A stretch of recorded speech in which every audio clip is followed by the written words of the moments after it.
Graduation పూర్తయిందా? ఎడ్+తో dream career start చేయండి. జపాన్లో job, 2 లక్షల జీతం. ఇజ్రాయెల్ ఉన్నారు దీంట్లో. ఇంకో అన్నోన్ కాంపోనెంట్ ఇస్ ఇజ్రాయెల్. ఇజ్రాయెల్ది ఒక యాటిట్యూడ్ ఉంది. జూలైలో జరిగిన యుద్ధంలో 12 Day వార్లో ఆల్మోస్ట్ ఒప్పందం పెట్టడానికి వచ్చేసారు ఇరాన్. రెడీ అయిపోయారు. యురేనియం స్టాక్ పైల్ గురించి, మిసైల్ ప్రొడక్షన్ గురించి, డ్రోన్ ఫిస్ అన్నీ తీసుకొచ్చారు. ఈవెన్ డెమోక్రసీ తీసుకురావడానికి కూడా వాళ్ళు అగ్రీ అయ్యారు. కానీ ఆ టైంలోనే ఇజ్రాయెల్ వచ్చి బాంబు వేశారు. ఈసారి కూడా అదే జరిగింది. ఆల్మోస్ట్ జెనీవాలో ఒమాన్ ఫారెన్ మినిస్టర్ అంటున్నారు we're ready to sign. And మీరు అది చూస్తే, డాక్యుమెంట్ చూస్తే will be surprise that Iran ఎంత మట్టుకు అగ్రీ అయ్యారు అని. కానీ కరెక్ట్ అదే టైంలో మళ్ళీ ఇజ్రాయెల్ వచ్చి బాంబు వేశారు. ఇప్పుడు అంటున్నారు మనం మూడోసారి కూర్చొని మాట్లాడిన తర్వాత, ఇదంతా చేసిన తర్వాత మళ్ళీ వచ్చి బాంబు వేస్తారా అని అడుగుతున్నారు. ఇరాన్ కావాల్సింది అది. ఇరాన్ ఏం అడుగుతున్నారంటే, మాకు you give us a blanket assurance that మా మీద దాడి చేయరు. అది ఎవరు ఇవ్వరు. యుఎస్ ఇవ్వరు, ఇరాన్ ఇజ్రాయెల్ కూడా ఇవ్వరు. సో ఇప్పుడు ఇరాన్ గవర్నమెంట్ ఏమంటున్నారు, మాది ఎట్లయినా మేము మునిగిపోతున్నాం కంప్లీట్గా, but we will destroy every other facility. And as we speak, మనం మాట్లాడే కన్నా ఒక గంట ముందు సౌదీ అరేబియా అరామ్కో ఫెసిలిటీ మీద పెద్ద ఒక దాడి జరిగింది ఇరాన్ది. ఇంతకుముందు కూడా చేశారు. ఇంత ముందుకు చేశారు. That is a smaller attack, this a far bigger attack అంట. అప్పుడు ఆలోచించండి, Saudi Arabia Aramco is one of the biggest facilities. Oil rate $10 పెరిగిపోతుంది ఈజీగా. ఏం అచీవ్ చేయబోతున్నారు? Nobody has any idea. I mean నేను చాలా మటుకు అమెరికన్ ఛానల్స్ చూస్తూనే ఉంటాను.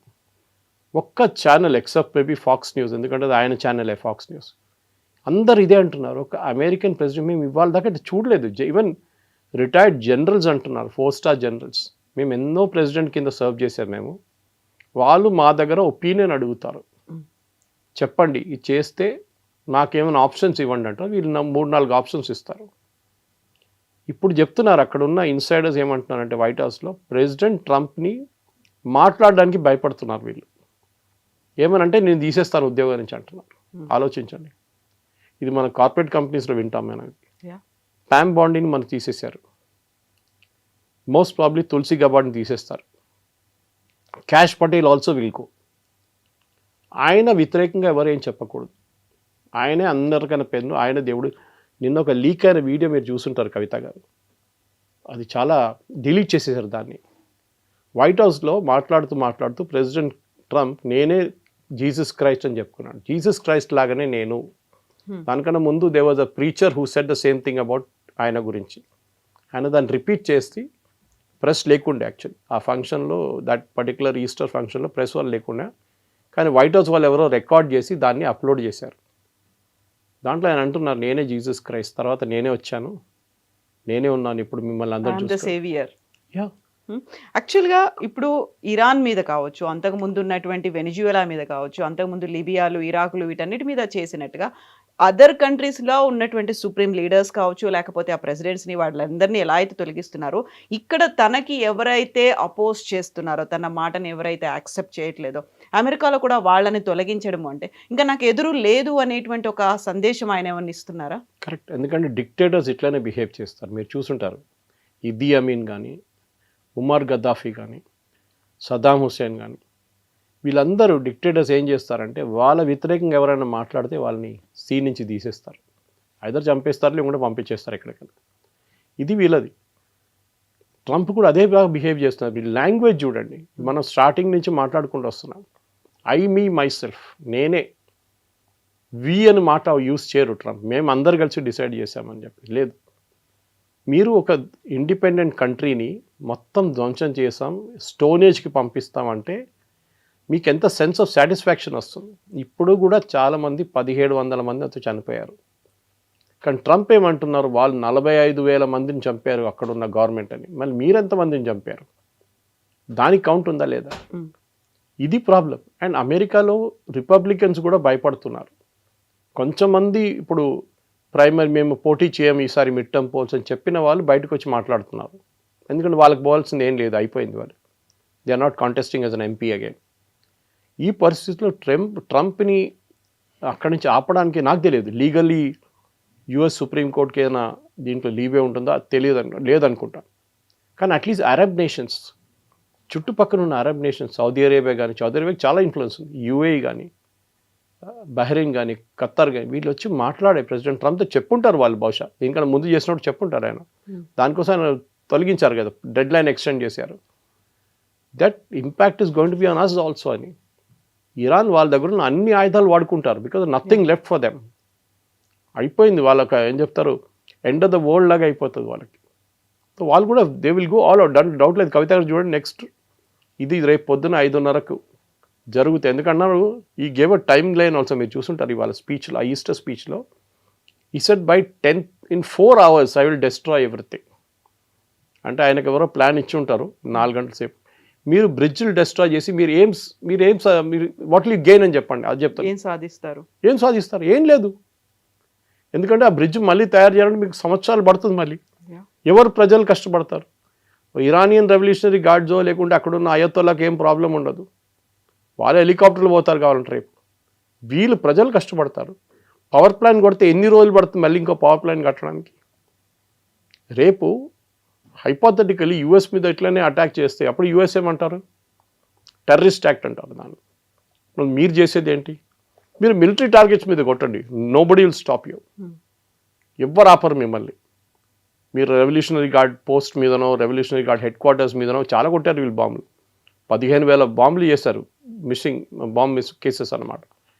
మీరు దాని తర్వాత రాష్ట్ర ప్రజల మీద చేస్తున్నారు అంటే, ఇరాన్లో ఉన్న ప్రజలు కూడా మిమ్మల్ని నిన్న ఆయన దగ్గర అడిగారు, మీరు ఇటు చేస్తే ఇరాన్ ప్రజలు ఏమంటారంటే, మేము కొన్ని ఇంటర్సెప్ట్స్ మేము పట్టుకున్నాం, ఆ ఇంటర్సెప్ట్స్లో ఇరానియన్ ప్రజలు చెప్తున్నారంట, మా పక్కన బాంబు పడ్డది, ఇంకొక పడేయండి బాంబు అంటున్నారంట. ఎవరైనా అంటారు అది?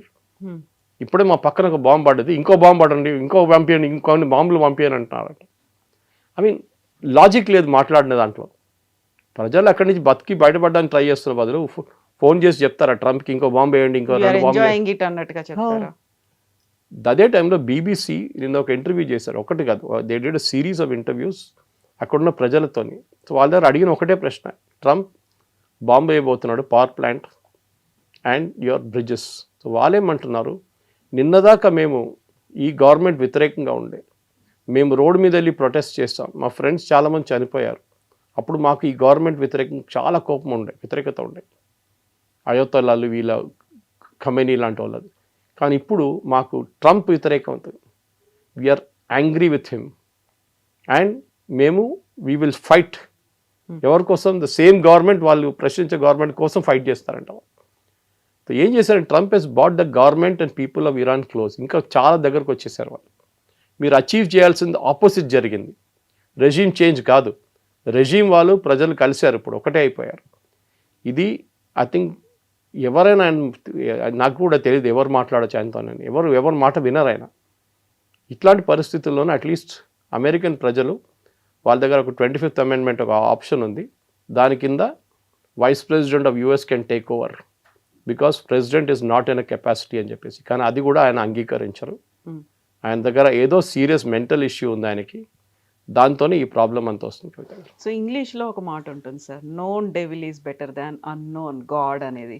అలా ఏమైనా ఇప్పుడు ఇరాన్లో ఉన్నటువంటి ప్రజలు భావిస్తున్నారా? గతంలో ఉన్నటువంటి ఖమేనీ తీసుకొచ్చినటువంటి నిర్బంధాలు కావచ్చు, వాళ్ళ మీద బుర్కా విధానం కావచ్చు, మిగతా అన్నిటినీ చాలా స్ట్రిక్ట్గా పెట్టేవాళ్ళు, ఇప్పుడు దానికి మించి ఇప్పుడు ప్రాణభయం అనేది ఇక్కడ ఉంది అనేటువంటి భావన అక్కడ ఏమైనా వస్తుందా? అది ఎగ్జాక్ట్లీ చేశారు. నిన్న అదే అంటున్నారు. మీరు ఈవెన్ సిఎన్ఎన్లో కొన్ని ఇంటర్వ్యూస్ చూశాను నేను, అక్కడున్న ప్రజలతో మాట్లాడుతున్నప్పుడు వాళ్ళు కూడా అదే అంటున్నారు. మాకు వీవర్ టోటలీ బాంబింగ్ మొదలైనప్పుడు February 28 ఖమేనీని చంపినప్పుడు వీవర్ ఆల్ రియలీ హ్యాపీ. మేము పండుగ చేసుకున్నాం ఇంట్లో, ఆ రోజు క్వైట్ సెలబ్రేషన్ చేసుకున్నాం, రోడ్ల మీద కూడా వచ్చిన చాలా మంది. కానీ ఇప్పుడు ట్రంప్ వ్యతిరేకంగా ప్రొసెషన్ తీయాలని మాకు అనిపిస్తుంది అంటున్నారు. ఎందుకంటే మా లైఫ్ హెస్ బికమ్ హెల్ అంటున్నారు వాళ్ళు. వాళ్ళ హాస్పిటల్స్ని కొడుతున్నారు, వాళ్ళ మెడికల్ ఫెసిలిటీస్ని కొడుతున్నారు, వాళ్ళ టాప్ మోస్ట్ ఇంజనీరింగ్ కాలేజ్ని కొట్టారు నిన్న తెహరాన్లో, ఇస్ఫహాన్లో వాళ్ళ న్యూక్లియర్ ప్లాంట్ దగ్గర కొట్టారు, బుషార్లో కొట్టారు. ఐఏఈ అంటున్నారు, ఆ బుషార్ ప్లాంట్లో మీరు ఇంకా బాంబింగ్ చేస్తే అక్కడ చుట్టుపక్కల 5,000 కిలోమీటర్ దాకా ఎవరు ఉండలేరు. ఆలోచించండి, where entire Gulf will go 116 అయిపోతుంది అంతే. రేపు ఆయిల్ లేదు, గల్ఫ్ లోకానికి గ్యాస్ లేదు, ఏం దొరకదు, మళ్ళీ షెర్నోబిల్ లాగా ఇంకోటి తయారవుతుంది. ఐ థింక్ ట్రంప్ ఇస్ చాలా మటుకు ఒక ఏం చెప్తారు విచ్ సెండ్కి వచ్చేసారు ఇప్పుడు. ఆయనకు అర్థం కావట్లేదు ఆయనకి ఏం చేయాలని. ఆయనకి ఈగో ఏంటంటే ఈ గవర్నమెంట్ నేను చెప్పింది పట్టించుకోవట్లేదు. సో వీళ్ళకి ఒక పాఠం చెప్పాల్సింది నేను. బాంబేసి వీళ్ళని ఫినిష్ చేసేస్తాను. కానీ యూ కెనాట్ డూ దాట్. ఏదో ఒక రోజు మీ కర్మ మీద వెంట పడుతుంది మీద. అది ట్రంప్ కూడా తెలుసు. అది మీరు ఒసామా బిన్ లాదెన్ చేసింది కరెక్టా కాదా కాదు మనం అడిగేది చెప్పేది ఇక్కడ. వాజ్ 9/11 కరెక్ట్ కాదా అని. కానీ ఒక్కొక్కసారి అనిపిస్తుంది ఇట్లాంటి పని చేస్తే ఏదో ఒక రోజు అక్కడున్న ప్రజల్లో ఒకరు కూడా తిరిగి వచ్చి మీ మీద ఇట్లాంటి ఒక అత్యాచారం చేస్తే మీరేం చేస్తారు? You will sympathise with them saying you have done it to my country, I will do it to you అని. అదే జరగబోతుంది బహుశా. యూ హ్యావ్ క్రియేటెడ్ ఒక న్యూ సెట్ ఆఫ్ ఎనిమీస్ అనమాట. మీ దగ్గర ఇప్పుడు దాకా కొంతమంది అల్ఖైదా కానీ ఐసిస్ లాంటి వాళ్ళు తయారయ్యారు. ఇంకా రేపు కొత్త ఐసిస్ కొత్త అల్ఖైదా తయారవుతారు. ఇట్లాంటి హిట్లర్ ఏం చేశాడు? ఇదే చేశాడు కదా. Hitler went on mass genocide. ఒక particular group of people which are Jews, వాళ్ళని తీసుకొని గ్యాస్ చేంబర్లో పంపి లక్షల మందిని చంపారు ఆయన. ఆ హిట్లర్ని ఇప్పుడు కూడా మనం హిట్లర్ అంటాం. ఇప్పుడు ట్రంప్ కూడా ఒక హిట్లర్ లాగా తయారవుతున్నాడు. దట్ ఈస్ క్రియేటింగ్ ఒక వార్ క్రైమ్ చేసి అక్కడున్న ప్రజల్ని చంపుతున్నారు. ఎందుకంటే వేలాది మంది చనిపోతారు, దీంట్లో డౌట్ లేదు. So he should be contained. ఆయన్ని అమెరికన్ కాంగ్రెస్ కానీ రిపబ్లికన్ పార్టీ కానీ ఒక అగ్రిమెంట్కి వచ్చి ఈయనని he should be removed as the president of United states. అది ఒకటే సొల్యూషన్, ఇంకేం లేదు. ఇప్పుడు ఇంత అవుతున్నప్పుడు నెతన్యాహు అయితే ఏం మాట్లాడట్లేదు. ఐదర్ ఇరాన్ మాట్లాడుతుంది ఆర్ఎల్స్ డొనాల్డ్ ట్రంప్ మాట్లాడుతున్నారు. సైలెంట్గా ఇజ్రాయెల్ తన పని తను చేసుకుపోతోందా అనుకున్నప్పుడు ఇంత అగ్రెసివ్గా డొనాల్డ్ ట్రంప్ ముందుకెళ్తున్నాడు. Then what is Netanyahu is doing అనేది? See, this war is Netanyahu's war actually. మీరు గుర్తుండదు, ఫస్ట్ డే February 28th రోజు it was Israeli bombing. America participate చేయలేదు దాంట్లో. వాళ్ళు బాంబు వేస్తున్నాడు, మేము కూడా ఏం చేసుకోవాలి పక్కన కూర్చొని చూడాలని చెప్పి వచ్చాడు ట్రంప్. కానీ ఆయన ఎప్పుడు ఆయన వైల్డెస్ట్ డ్రీమ్తో అనుకోలేదు ఇది ఇట్లా అవుతుంది, స్ట్రైట్ ఆఫ్ హార్మూజ్ బ్లాక్ అయిపోతుంది, దాంతో లోకంలో ఉన్న మొత్తం అన్ని ఎకానమీస్ దెబ్బతింటుందని అనుకోలేదు ఆయన. ఇప్పుడు ఎకానమిస్ట్ ఏమంటున్నారు, నిన్న చాలా ఫేమస్ 2-3 ఎకానమిస్ట్ అమెరికన్ ఛానల్స్లో మాట్లాడితే ఏమన్నారంటే, అదారు అడిగిన ప్రశ్న ఇది, రేపు ఈ యుద్ధం ఆగిపోతే ఎన్ని రోజుల్లో ఒకటి ఆయిల్ ప్రైసెస్, సెకండ్ లోకంలో ఉన్న ఫైనాన్షియల్ స్టాక్ మార్కెట్స్ ఎన్ని రోజులు పడుతుంది నార్మల్ సెన్స్కి రావడానికి? వాళ్ళంటున్న నెల కాదు సంవత్సరాలు పడుతుందంట. అమెరికన్ స్టాక్ మార్కెట్స్ కానీ యూరోపియన్ స్టాక్ మార్కెట్ కానీ ఏషియన్ స్టాక్ మార్కెట్స్, అది కాకుండా ఆయిల్ ప్రైసెస్. మీరు ఆయిల్ తవ్వి బయటికి తీయొచ్చు కానీ మీ రిఫైనరీ పనిచేయట్లేదు. నిన్న మనం మాట్లాడుతూ మన ఇంటరాక్షన్ అయిన తర్వాత గంట తర్వాత ఇజ్రాయెల్ వెళ్ళి సౌత్ పార్స్ మీద కొట్టారు, ఇరాన్ గ్యాస్ ఫీల్డ్స్ మీద. ఇరాన్ ఊరుకుంటారా? ఇప్పుడు ఖత్తర్ని కొడతారు. ఆల్రెడీ గ్యాస్ ఫెసిలిటీ ఆగిపోయింది ఖత్తర్ది. ఇంకా కొడితే లేను, అది 10 సంవత్సరాలు పడుతుంది మళ్ళీ రిపేర్ చేయడానికి. So what are you trying to achieve? అప్పుడు ఇజ్రాయెల్ ఇప్పుడు ట్రంప్ మాట వినకుండా కూడా చేస్తుంది. ఎందుకంటే ఈ ఫస్ట్ టైం సౌత్ పాస్ కొట్టినప్పుడు కవిత గారు మీకు గుర్తుంటుంది, ప్రెసిడెంట్ ట్రంప్ ఒక వార్నింగ్ ఇచ్చాడు ఇజ్రాయెల్కి, నెవర్ డూ దాట్ అగైన్ అని చెప్పారు నెతన్యాహుకి. ఎందుకంటే దాని ఇంపాక్ట్ చాలా ఉంటుంది, డిఫరెంట్ ఉంటుందని చెప్పారు. కానీ అదే జరిగింది నిన్న.